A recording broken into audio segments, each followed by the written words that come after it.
Breaking news చూస్తున్నాం. డీజీపీపై కత్తితో దాడికి ప్రయత్నించిన దొంగ అయితే దొంగపై కాల్పులు జరిపిన డీసీపీ చైతన్య. హైదరాబాద్ చాదర్ఘట్ లో కాల్పులు జరిగాయి. ఇక సౌత్ ఈస్ట్ డీజీపీ చైతన్యపై దాడికి దొంగ ప్రయత్నించడం వల్ల డీజీపీ కత్తితో దాడికి ప్రయత్నించిన దొంగపై కాల్పులు జరిపారు డీజీపీ. ఇక దీనికి సంబంధించి ఇంకా అప్డేట్స్ అయితే తెలియాల్సి ఉన్నాయి.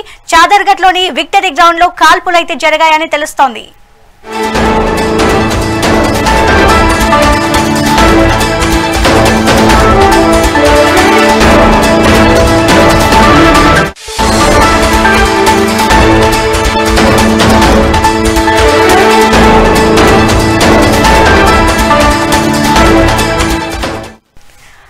ఇక దీనిపై మరింత సమాచారం మా రిపోర్టర్ హారిక అందిస్తారు. హారిక చెప్పండి, సౌత్ ఈస్ట్ డీజీపీ చైతన్యపై ఒక దొంగ కత్తితో దాడి చేసిన ఘటన అయితే మనం చూస్తున్నాం. దీనికి సంబంధించి అప్డేట్స్ ఏంటి? రైట్ సింధు, ప్రస్తుతం చాదర్ఘట్ లోని విక్టరీ గ్రౌండ్ లో ఈ కాల్పులు జరిగినట్టయితే తెలుస్తోంది. అంటే ముఖ్యంగా డీసీపీపై మొదటగా కత్తితో దాడికి ప్రయత్నించాడు ఈ దొంగ. ఈ దొంగపై కాల్పులు జరిపిన ఈ దొంగపై అంటే కత్తితో దాడి చేస్తానని చెప్పేసి కాల్పులు చేయడానికి ప్రయత్నించారు డీసీపీ చైతన్య. అయితే వెంటనే ఈ డీసీపీ చైతన్య ఎవరైతే ఉన్నారో ఇళ్ళపైన రివర్స్ గా దాడి చేశారని చెప్పుకోవాలి. దాదాపు చాదర్ఘట్ లోని విక్టరీ గ్రౌండ్ లో అందరూ భయభ్రాంతులకు గురయ్యారని చెప్పుకోవాలి. ఈ మధ్య మనం చూస్తూనే ఉన్నాము, ఎక్కడికక్కడ ఈ కాల్పులకు సంబంధించి కావచ్చు, ఈ దొంగలకు సంబంధించి కావచ్చు, అంటే ఇలా దాడులు జరగడం చూస్తూనే ఉన్నాం. ఏకంగా ఇప్పుడు డీసీపీ చైతన్య మీద దాడి జరిగేసరికి ఇప్పుడు అందరూ ఆఫ్ అవుతున్నారని చెప్పుకోవాలి. ఇప్పుడు ప్రస్తుతం ఈ దొంగ ఎక్కడి నుంచి వచ్చాడు, ఇతని చేతిలో వెపన్ ఎక్కడిది అనేది మాత్రం ఇప్పుడు దీని వెనుక ఇప్పుడు విచారణ అయితే కొనసాగుతుంది సింధు. అయితే హారిక, ఎందుకని ఇట్లాంటి ఒక దొంగ అంత దగ్గర దాకా వచ్చి ఈ దాడి జరగడాన్ని ఎలా చూడాలి? అంటే ఎలాంటి లోపం వల్ల, సెక్యూరిటీ లేదా అక్కడ అసలు ఏం జరుగుతోంది?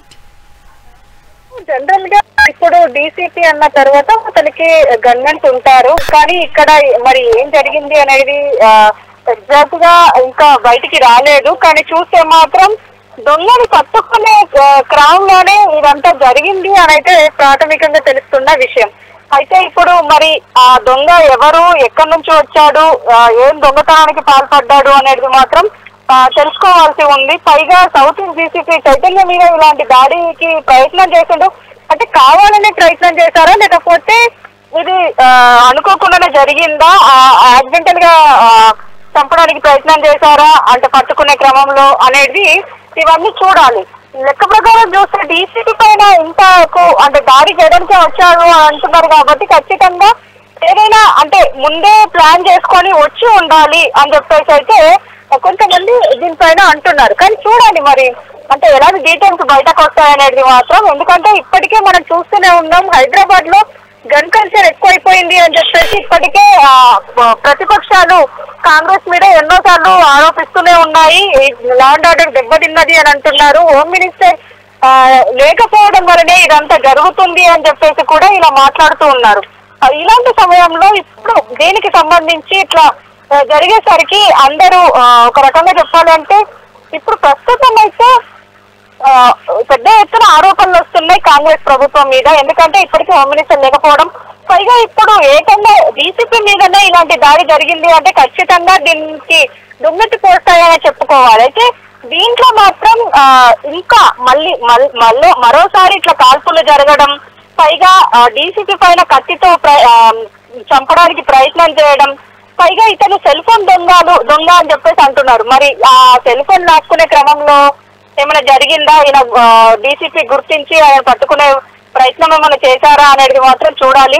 కానీ ఇందులో మాత్రం ఒకరికి గాయం అయితే అయ్యింది అని అయితే చెప్తున్నారు. ప్రస్తుతం నాంపల్లి ఆసుపత్రికి తరలించారు, అక్కడ ట్రీట్మెంట్ అయితే ఇస్తున్నట్టయితే తెలుస్తుంది. అయితే హారిక ఇప్పుడు ఆ దొంగ పరిస్థితి ఎలా ఉంది అని అనుకోవాలి, అంటే ఎలాంటి చర్యలు కూడా తీసుకునే ప్రయత్నం చేస్తున్నారు? అంటే ప్రస్తుతం అయితే ఇప్పుడు దొంగ అదుపులోనే ఉన్నట్టయితే తెలుస్తోంది. మరి ఇప్పుడు అంటే ఇతనికి ఇంకా నేర చరిత్ర ఇంకేమైనా ఉందా, లేకపోతే ఓన్లీ దొంగతనాలేనా అన్న కోణంలో ప్రస్తుతం పోలీసులు రీసెర్చ్ చేస్తున్నారు. అలాగే విచారణ కొనసాగుతోంది.